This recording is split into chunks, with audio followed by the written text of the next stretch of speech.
તાજેતરમાં ભારતના રાષ્ટ્રપતિ દ્રૌપદી મુર્મુએ 5 રાજ્યો માટે 2 નવા રાજ્યપાલ અને 3 રાજ્યપાલની ફેરબદલી કરવામાં આવી છે, જેમાં મણિપુરના રાજ્યપાલ તરીકે અજય કુમાર ભલ્લાની નિયુક્ત કરવામાં આવી છે, જે અગાઉ ભૂતપૂર્વ કેન્દ્રીય ગૃહ સચિવ, આસામ મેઘાલયના 1984 કેડર બેચના આઈએએસ અધિકારી હતા.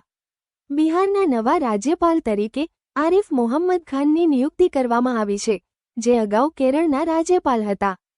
કેરળના નવા રાજ્યપાલ તરીકે રાજેન્દ્ર વિશ્વનાથ આર્લેકરની નિયુક્તિ કરવામાં આવી છે, જે અગાઉ બિહારના રાજ્યપાલ હતા.